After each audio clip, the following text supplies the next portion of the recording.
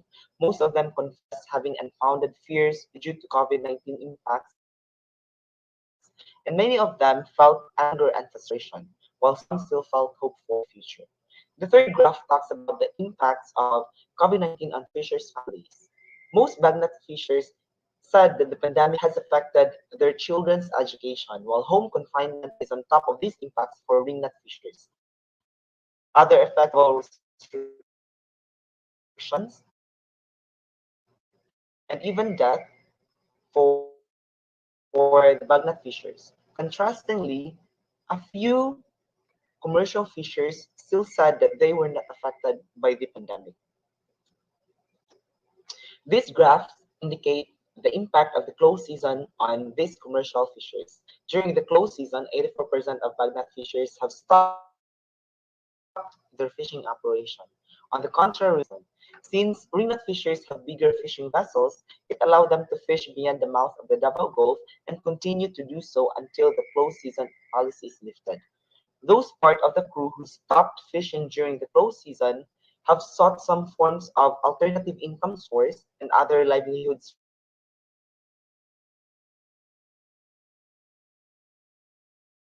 strategies to alleviate its impacts. The second figure shows that about 22% of Bagnat fishers worked as hard labor and in construction companies, while 13% went for fish marketing. Other 9% worked as tricycle drivers. On the other hand, 33% of ringnut fishers neither worked but have to rely on cash and food debts from their company to sustain their families until the close season ends. Some of them also worked in construction, fish marketing, and driving.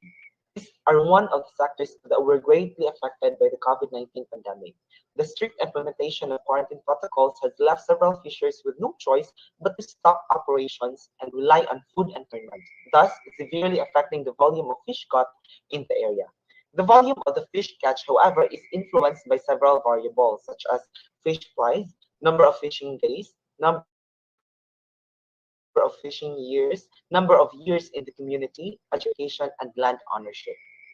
In addition to the widespread increase of unemployment and youth children face challenges related to school closures due to the COVID-19 pandemic.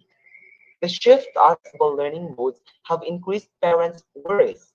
Most parents complain about the difficulty of answering modules and the inaccessibility of the internet in their areas.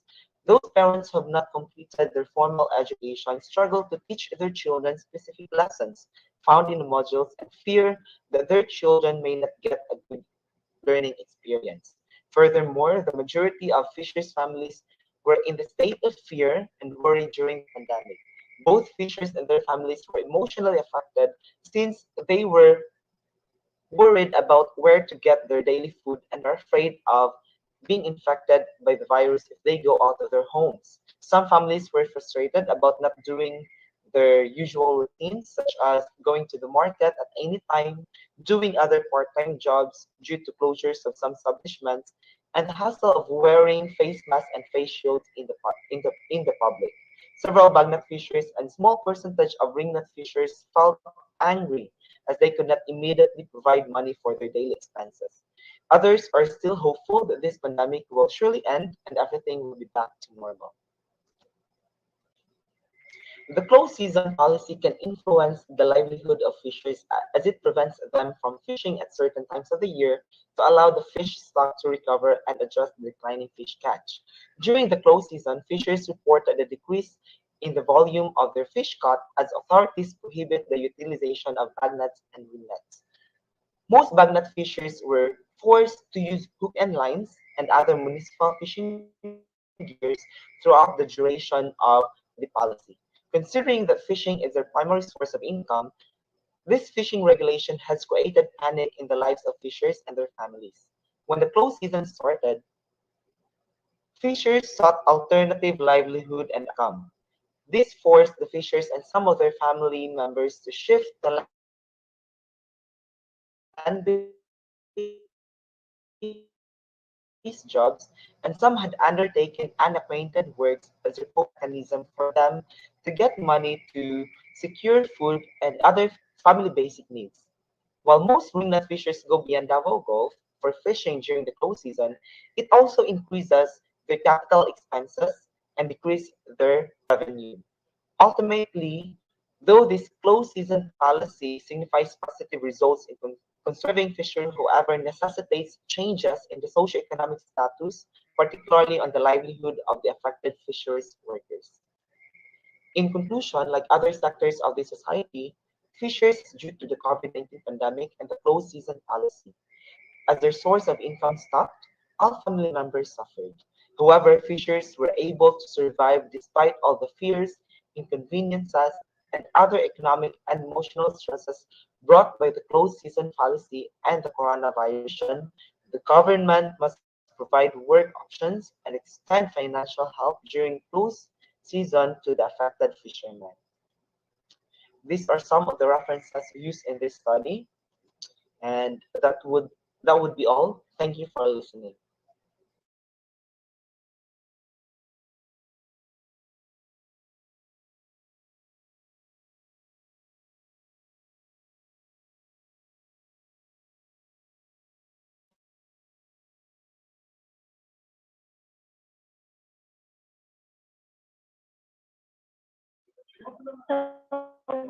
So, do you any any data point that your for the research study that you have presented, the impact of COVID-19 and food fishing season and commercial fishers of Davao Gulf Filipino. So now let us proceed to our open forum. So Hello, Mom. Mom Rachel. Mom Rachel. we have just heard from us presenters. Yes, yes. Hello po. Yes, Mom Dr. Rachel. Arsenio. Yes, Mom. I Hello was not po. able to present. Yeah, I was not able to present my paper yet, Mom, because I was in another room.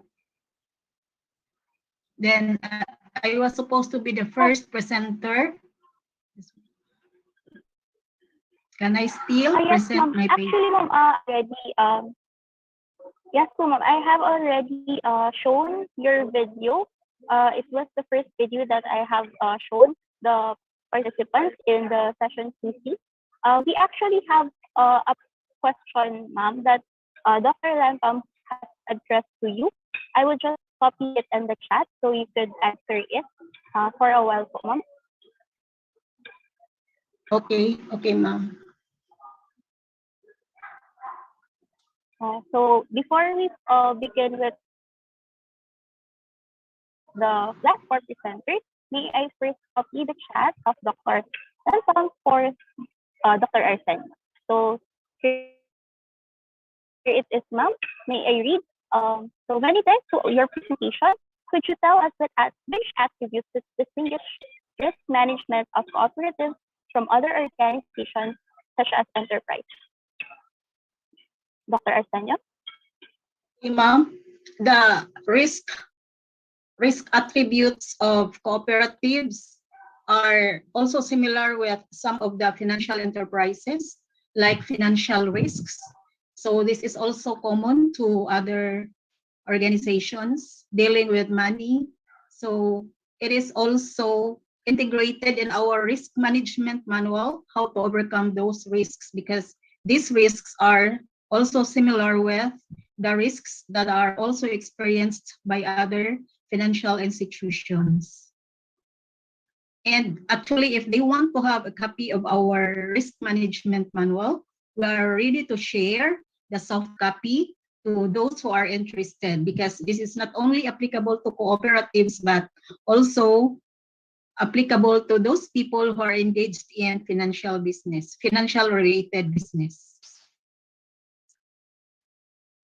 So thank you so much, Dr. Arsenio. So if there are any Participants that are interested with the manual, Dr. Arsenio and her colleagues have uh, developed, please you can I think you can message her in private using the chat. So there. Yes, Dr. yes, Arsenio, may yes. I have a follow-up question? Have you presented your findings to the cooperative respondents, and do you think that any of those respondents will adopt the developed risk management manual, or they are already using it?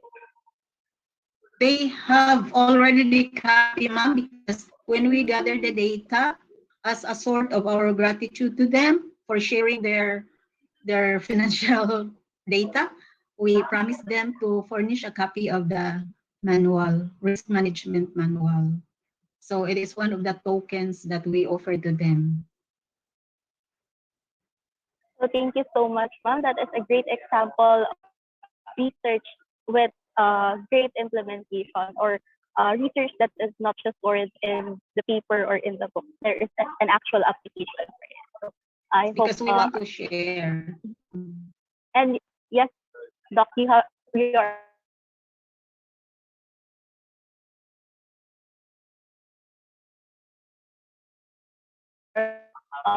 parents that are interested with the manual, you could always contact Dr. Arsenio. So We thank are you so willing to much, share, Dr. ma'am. Arsenio, for your input. Thank you so much. Next question we have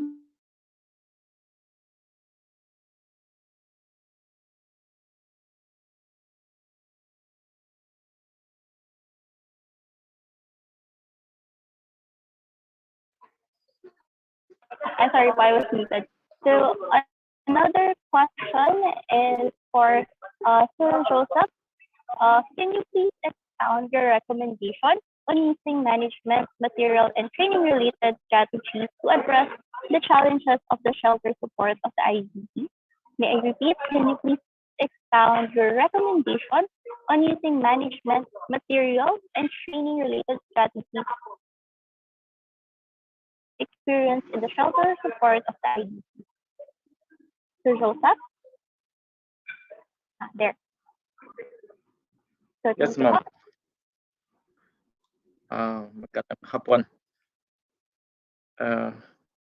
Yes, according to my experiences, we have a week of sharing report, and also due to our place, the compound, IDP compound, and also the financial constraints, it was not only that we have many things weak in responding the IDPs during that time because of the conflict very intensified, and we could not consider much on what we are implementing, and also just writing proposals, and also donors also many donors come in, and also we just busy with proposal writings, and finally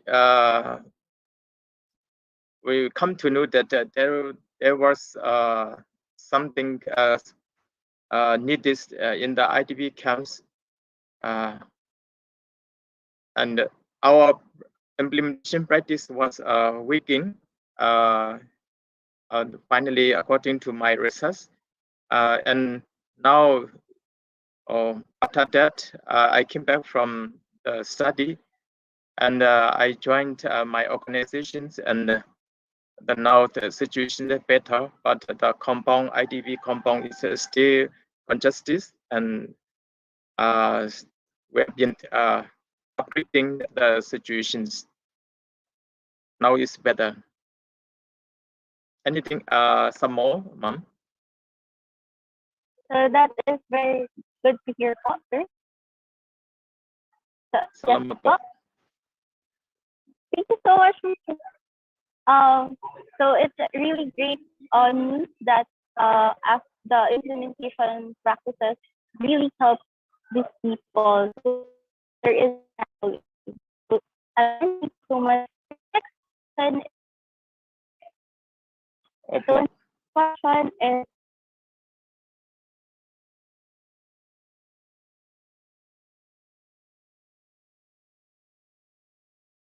the communication of the fisher folk to help implementation.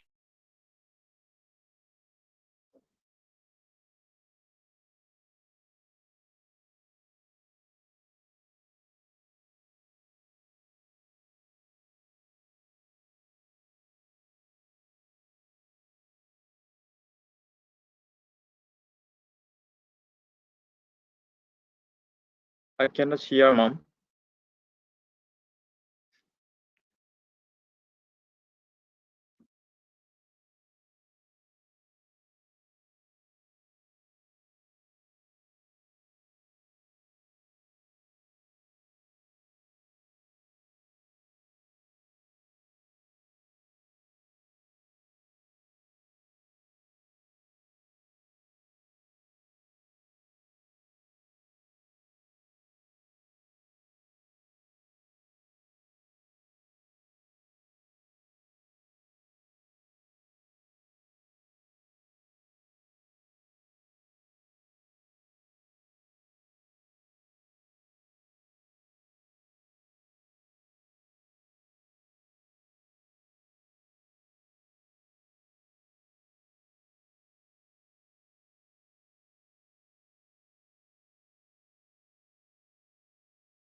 Hello po, can you hear me?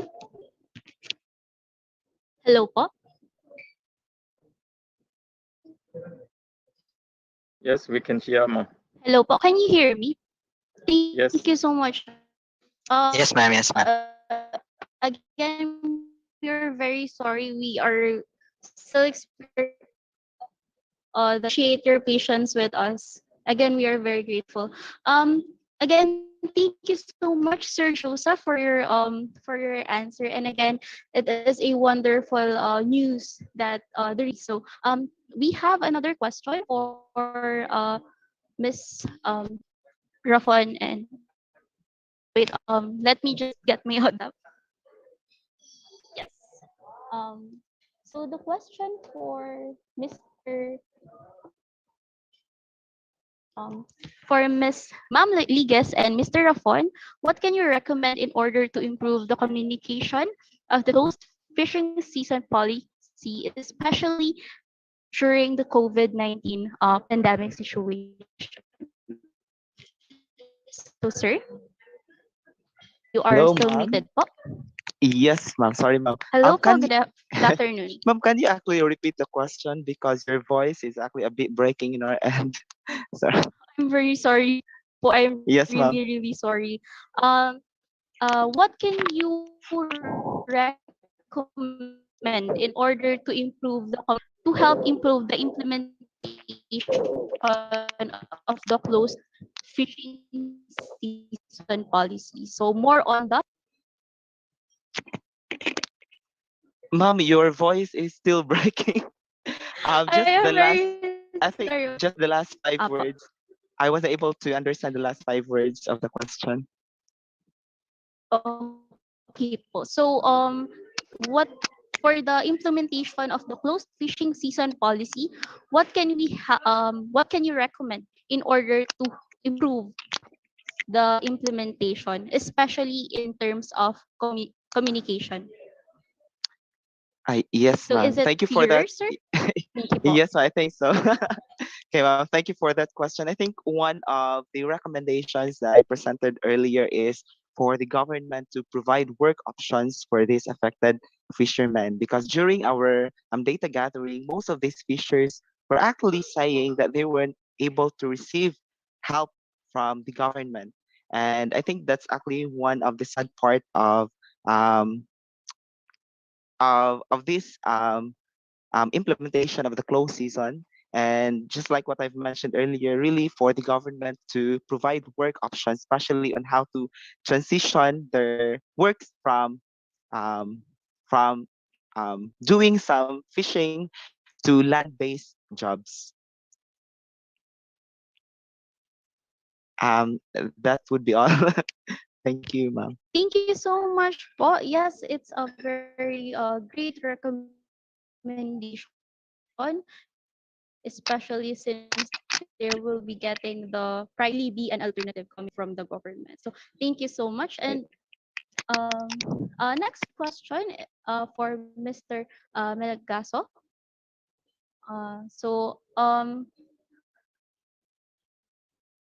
With your smart water tank technology in adapting it, especially for the houses or for businesses, etc. And are you planning to commercialize this technology? So, sir, what will be the next step for your smart tanks? Thank you. Hello, ma'am. Can you repeat the first part, ma'am?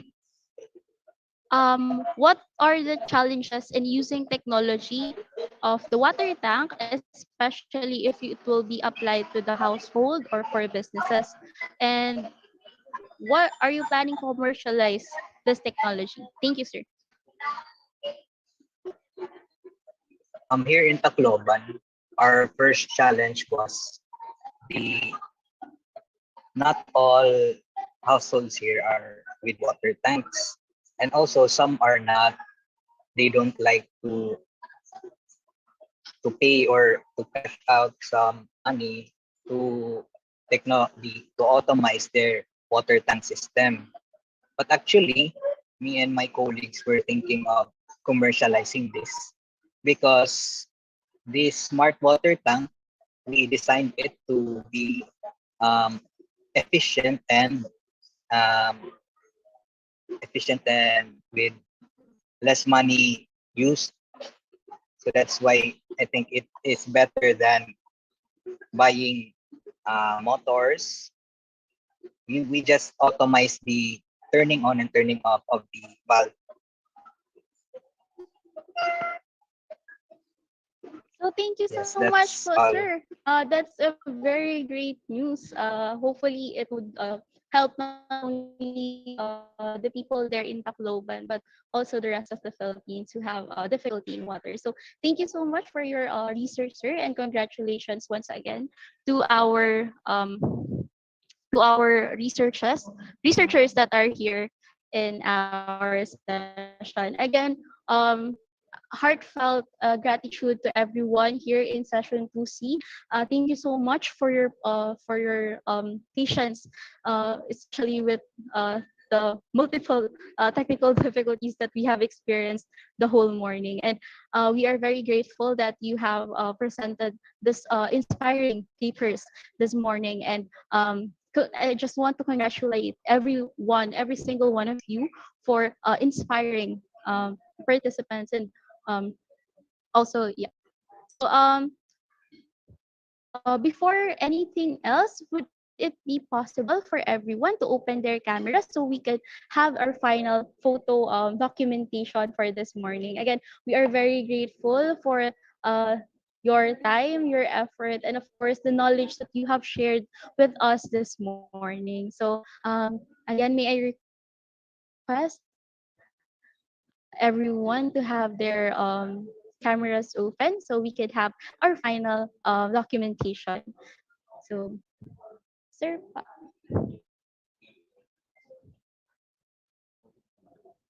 alin po? Ah, wait lang. For a while, I have to.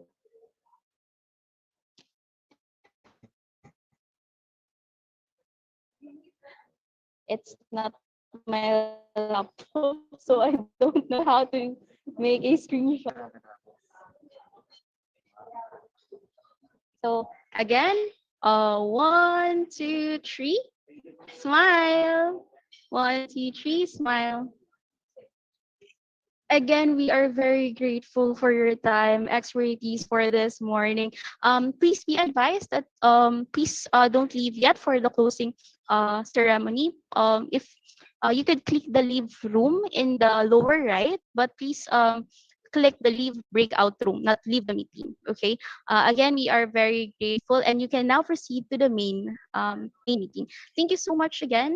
And yes, congratulations to everyone, to all of our presenters this morning in session 2C environment.